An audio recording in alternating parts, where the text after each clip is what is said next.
Às vezes parece que a guerra na Ucrânia não terá fim. Um atoleiro de morte é tudo que Putin conseguiu criar. Às vezes, parece não haver luz no fim do túnel para a Ucrânia ou a Rússia. Mas o presidente da Ucrânia, Volodymyr Zelensky, pensa diferente. Ele diz que o fim está à vista e pode chegar antes do que você imagina. O objetivo é o inverno de 2026. Parece ambicioso? É para parecer mesmo, mas Zelensky não definiu esse objetivo aleatoriamente, sem justificativa. O homem no comando da Ucrânia tem um plano, com o objetivo final sendo a forma mais humilhante possível de derrota para Putin. Forçar o líder russo a negociar pelo fim, deixando-o desesperado. Em 3 de agosto, Volodymyr Zelensky discursou aos participantes do encontro dos chefes das missões diplomáticas da Ucrânia no exterior. Ele poderia ter aproveitado para dizer frases de efeito, para elogiar essas pessoas pelo trabalho árduo. Apesar do elogio, Volodymyr Zelensky aproveitou para ampliar o que a Ucrânia conquistou até agora, em 2026. Com o apoio dos presentes, Volodymyr Zelensky afirmou que a Ucrânia pode encerrar a guerra com a Rússia até o fim do ano, talvez antes. Volodymyr Zelensky declarou às multidões que vamos nos esforçar muito para que isso ocorra no outono, antes do inverno. Embora ele tenha amenizado essa declaração com um alerta de que entendemos com quem estamos lidando e que Vladimir Putin espera continuar prolongando essa guerra. A Ucrânia deve acabar com a esperança de Vladimir Putin, tornando impossível para o líder russo justificar a guerra para seu povo ou para o mundo, devido ao alto custo para a Rússia. A Ucrânia deve deixar Vladimir Putin sem escolha. Declarar a paz e enfrentar o constrangimento do próprio fracasso, ou então a Ucrânia enviará toda a Rússia para um abismo do qual levará décadas para sair. A meta para o inverno de 2026 pode parecer ambiciosa, quase irrealista. Isso dá à Ucrânia cerca de 5 meses para encerrar uma guerra de 4 anos e meio. Mas Zelensky tem um plano, uma estratégia de 3 frentes, cada uma com seu objetivo individual. Esses objetivos convergem em um só: criar a dor que Putin deve sentir para finalmente declarar a paz, disse Zelensky aos embaixadores da Ucrânia. Zelensky criou uma equação: diplomacia mais sanções, mais ataques de longo e médio alcance é igual ao fim da guerra na Ucrânia. Cada um desses pilares é tão vital quanto os outros, e vamos começar com aquele que talvez seja o mais inesperado do trio: a diplomacia. Zelensky não defende que diplomatas ucranianos busquem novos canais com a Rússia, pois a Ucrânia já tentou e não funcionou, mesmo com os Estados Unidos como intermediário. O plano de Zelensky prevê que diplomatas ucranianos deem o máximo de apoio possível ao que Zelensky chama de via externa nas relações com parceiros do governo da Ucrânia. O que Zelensky quer ver é mais acordos sendo assinados, mais armas chegando à Ucrânia e um mar de diplomacia ocidental que ajude a Ucrânia a se fortalecer diante da ameaça russa, mesmo além do que já vimos em 2026. Garantir um pacote de ajuda para o inverno é a prioridade máxima deste ponto do plano de Zelensky. Segundo ele, isso é realidade, não apenas uma frase de efeito. O primeiro-ministro da Ucrânia deve ter uma lista clara do que o país precisa para o inverno e quem, na política externa, deve entregar cada resultado específico, fornecimento ou decisão importante e indiscutivelmente urgente para a Ucrânia. Isso significa uma lista clara das necessidades financeiras, uma lista clara de equipamentos, recursos e necessidades específicas das comunidades, além dos acordos políticos necessários, disse Zelensky aos presentes. Em resumo, a diplomacia começa no topo. A Ucrânia precisa saber o que quer antes de conseguir os tipos de acordos que acredita que vão exercer a pressão adequada sobre Putin. Garantir mais mísseis Patriot para as defesas aéreas da Ucrânia, junto com outros recursos de defesa aérea, é uma prioridade óbvia. Isso impedirá que a Rússia use a vantagem dos mísseis balísticos, que permitiu atacar Kiev repetidas vezes nos últimos dias. Um desses ataques matou 10 pessoas, segundo a Reuters. Mas além disso, os diplomatas da Ucrânia precisam identificar os desafios que o país enfrenta nos níveis regional e nacional, além de descobrir quem está melhor posicionado para ajudar. Depois, esses diplomatas devem fazer o que sabem fazer de melhor: fechar acordos. Zelensky citou Eslováquia, Romênia, Hungria, Moldávia e Polônia como vizinhos com quem a Ucrânia precisa fortalecer relações. E mais uma coisa: os diplomatas precisam ajudar a Ucrânia a conseguir drones. Eles podem fazer isso trabalhando em mais acordos para a obtenção de drones. Com acordos para drones, a Ucrânia garante financiamento anual de longo prazo para o país e para fabricantes de defesa ucranianos, dando estabilidade financeira ao setor. Zelensky declarou que nossos parceiros recebem modernas capacidades de defesa, área em que diplomatas ucranianos já se destacaram. Graças aos esforços já em curso, a Ucrânia firmou 9 acordos de drones com aliados e tem outros 15 em andamento, segundo a United 44, em 3 de agosto. Esses acordos auxiliam a Ucrânia com financiamento, produção e desenvolvimento de novos drones contra a Rússia. A diplomacia também permitiu à Ucrânia obter um empréstimo de 103 bilhões de dólares da União Europeia. Quase 4 bilhões de dólares foram liberados no fim de julho para comprar drones e caças Gripen. O trabalho de uma embaixada se mede pela quantidade de armas e financiamento recebidos pela Ucrânia e pelas decisões políticas e ações concretas que pressionam o inimigo. Esse é o quadro central claro, disse Zelensky. Para o presidente da Ucrânia, a diplomacia é essencial. Quanto melhor a Ucrânia for nisso, mais armas a Ucrânia recebe e mais acordos a Ucrânia fecha. Ambos atacam Putin, não só porque a Ucrânia amplia sua capacidade de atingir a Rússia. Há mais do que isso. O primeiro ponto do plano de Zelensky para encerrar a guerra até o meio 12 inverno de 2026 é provar a Putin que fracassou ao tentar dividir a Ucrânia e seus aliados ocidentais por intimidação. Isso é mais evidente na guerra híbrida, principal estratégia da Rússia na Europa. Ameaças militares, ataques cibernéticos, incursões no espaço aéreo da OTAN. Putin tem usado medo para intimidar e tentar conter o apoio à Ucrânia, por meio da diplomacia e dos acordos que a Ucrânia firma. A Ucrânia mostra a Putin que seus esforços falharam. Na verdade, eles têm um efeito oposto, unindo os aliados da Ucrânia contra a Rússia. Esse fracasso cria pressão sobre Putin. Por isso, a diplomacia é o pilar inicial do plano de Zelensky. Vamos analisar mais dois e explicar sua importância. Antes, lembre-se, você está assistindo ao programa militar. Se você está aproveitando as informações do nosso vídeo, temos muito mais esperando por você. Inscreva-se no canal e ative as notificações para não perder nenhuma das nossas análises sobre a guerra na Ucrânia. Vamos para o segundo ponto: sanções. Esse ponto está muito ligado ao aspecto diplomático do plano de Zelensky. Ele deixou isso muito claro em seu discurso quando disse: "É importante que todos permaneçam totalmente focados e entreguem mais resultados em relação às sanções contra a Rússia." Todos percebem, especialmente, a ameaça dos mísseis balísticos da Rússia, já citada várias vezes hoje. A ameaça cresce enquanto empresas russas que produzem mísseis balísticos seguem sem sanções globais rígidas. Diplomatas ucranianos devem atuar junto aos aliados para promover sanções a empresas russas que produzem mísseis balísticos. Existem 17 empresas-chave, diz Zelensky. Mesmo sob sanções, algumas exploram brechas para manter a máquina de guerra russa ativa. Fechar essas brechas e criar novas sanções são fundamentais. Para isso, a Ucrânia deve engajar mais com seus parceiros, até mesmo com comunicação diária. Esse ponto do plano pode soar um pouco ganancioso da parte da Ucrânia, já que a Rússia enfrenta milhares de sanções, a maioria imposta pelos aliados ucranianos. De acordo com Castello, a Ucrânia e seus aliados se uniram para implementar 26.655 sanções contra a Rússia, das quais 23.960 foram impostas desde o início da invasão em grande escala. Os Estados Unidos representam a maior parte, com 6.441 sanções. Canadá, França, Suíça, Reino Unido e União Europeia também contribuem muito, cada um com milhares de sanções.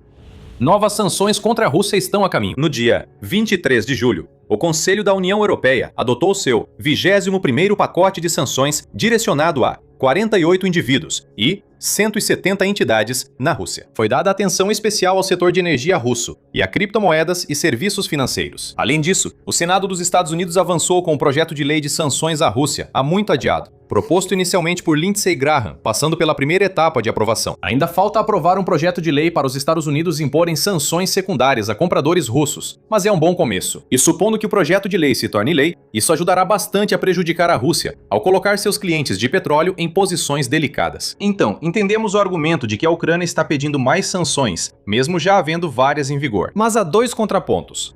Primeiro, não importa quantas sanções existam, sempre pode haver mais. Se a intenção é prejudicar a economia russa, a Ucrânia quer que seus aliados sejam mais rigorosos. Além disso, impor sanções é diferente de aplicá-las de forma eficaz. A Ucrânia quer cobrir essa lacuna com o segundo pilar do plano de Zelensky.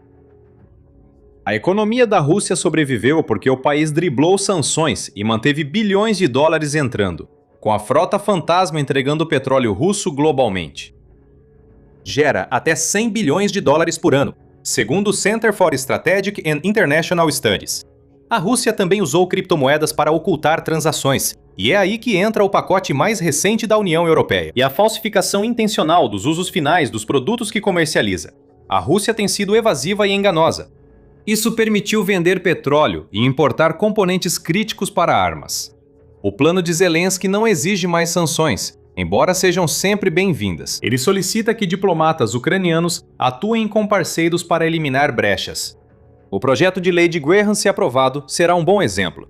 Tarifar países que compram da Rússia amplia o alcance das sanções para além de Moscou. É isso que a Ucrânia busca. As estruturas já existem, e agora os diplomatas devem pressionar por uma aplicação mais rigorosa.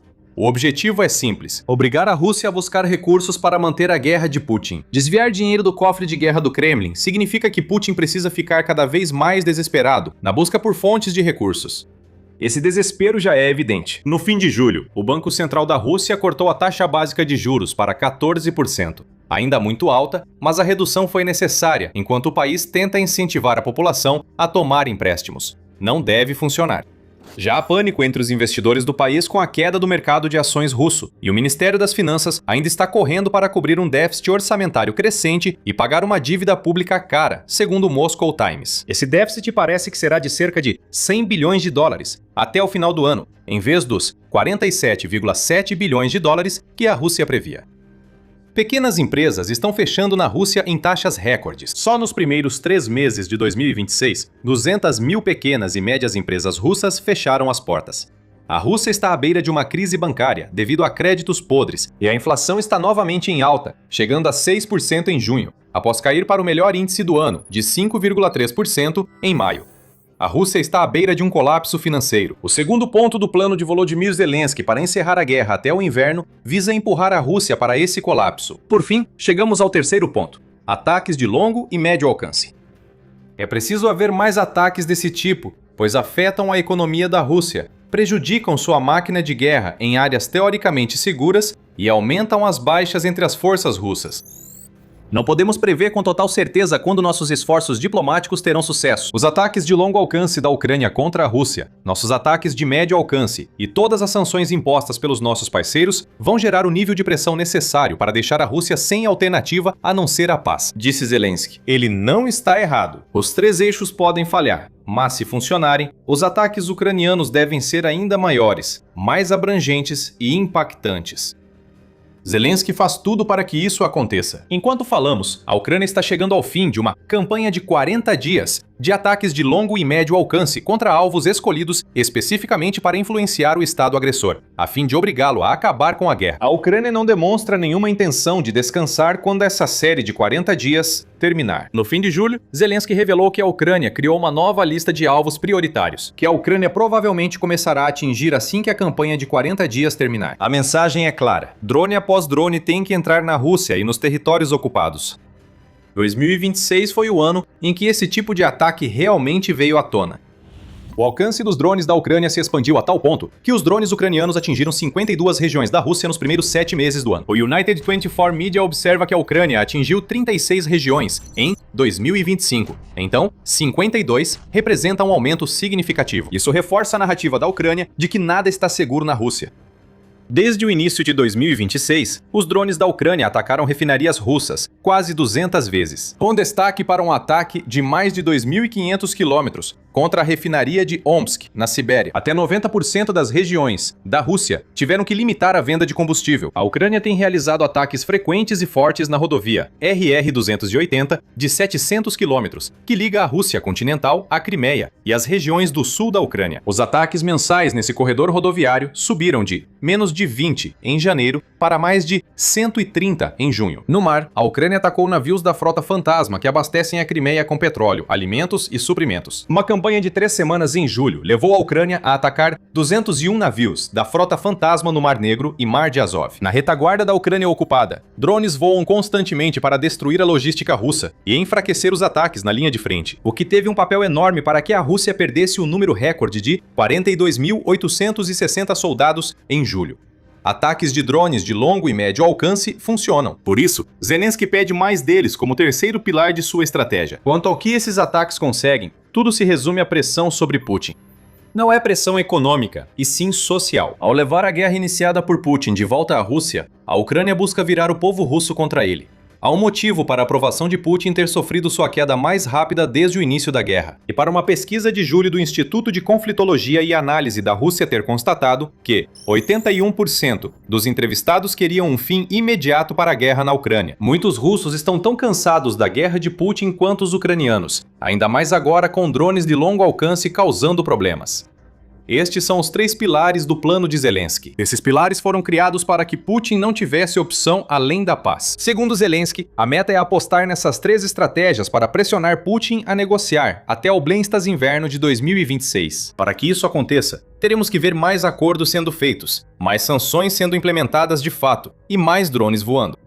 Todas estão dentro das capacidades da Ucrânia, mas ainda há uma grande questão a responder. Será que o plano vai funcionar? Pode ser que sim. Zelensky sabe que a Ucrânia enfrenta um lunático obcecado, que considera a paz um fracasso total. O presidente da Ucrânia afirma que, por isso, o plano pode não funcionar. Enquanto conversamos, circulam rumores de que Putin pretende mobilizar 500 mil soldados russos, provavelmente só depois das eleições da Duma Estatal da Rússia em setembro.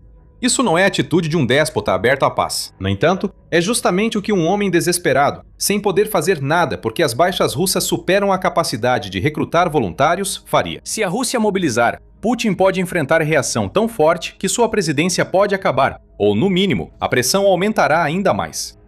Junto com os 3 pilares do plano de Zelensky, também voltados para criar pressão, há uma chance real de que a posição de Putin se torne insustentável em breve. Em breve pode significar o inverno de 2026. Só o tempo dirá.